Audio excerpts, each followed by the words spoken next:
اب آپ سنا رہے ہیں، بتا رہے ہیں وہ کیا کہ اللہ تعالیٰ فرماتے ہیں انا بے شک ہم نے مکننا ہم نے اقتدار دیا لہو اس کو یعنی ذوالقرنین کو. مکننا اصل میں تھا مکنا اور نا، دو نون ہے اس میں، تو اسی لیے نون پہ کیا آ رہا ہے؟ شد، تشدید. مکننا ہم نے اقتدار دیا. روٹ ہے میم کاف نون. مکن یمکنو تمکین، اقتدار دینا، کسی کو جما دینا. اسی سے مکننا آشیانے کے لیے آتا ہے. آشیانہ کیا ہوتا ہے؟ نیسٹ، برڈز کا نیسٹ مکننا کہتے ہیں اس کو، کیونکہ وہ بھی اس میں دے ڈویل ان اٹ، اس میں رہتے ہیں. مکین کا لفظ آپ نے سنا ہوگا، کیا معنی ہوتا ہے مکین؟ رہنے والا، جم کے رہنے والا، ریزیڈنٹ.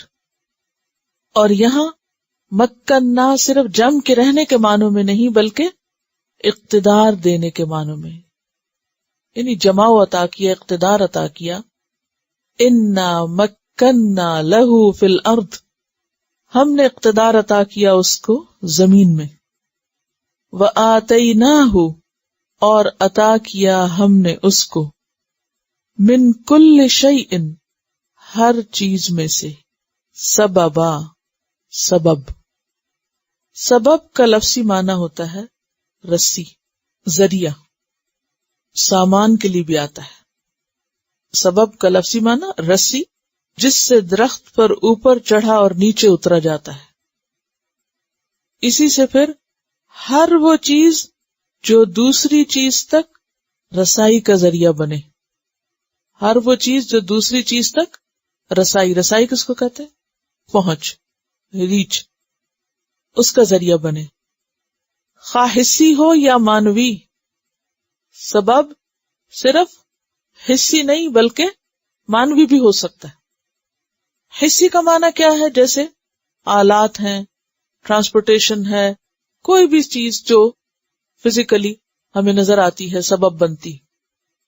لیکن مانوی اعتبار سے بھی سبب، جیسے علم، کیونکہ علم بھی کیا ہے؟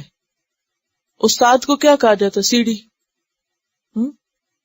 کہ جو آپ کو نیچے سے اوپر چڑھا دیتا ہے. تو اب وہ سیڑھی اس معنی میں تو نہیں ہوتا کہ آپ اس کی کمر پہ پاؤں رکھ کے کہیں اوپر چڑھ جائیں، وہ مانوی شکل میں ہوتا ہے، آپ کے لیے ایک سبب یا ذریعہ بنتا ہے اوپر جانے کا. کہتے ہیں نا کہ والدین کی جو قسمیں بتائی جاتی ہیں اس میں ایک قسم یہ ہے کہ ایک والدین وہ ہوتے ہیں جو آسمان سے زمین پہ لاتے ہیں، اور ایک وہ ہوتے ہیں جو زمین سے پھر آسمان پہ لے جاتے ہیں. تو یہ آسمان پہ لے جانے سے مراد کہیں اوپر چڑھانا نہیں ہے، بلکہ اس سے مراد کیا ہے؟ علم میں ترقی، یعنی انسان کے رتبے، مرتبے اور مقام میں بلندی اس سبب سے ہوتی. تو استاد بھی ایک سبب ہے، علم بھی ایک سبب ہے. اسی طرح مادی چیزیں بھی ایک سبب ہیں.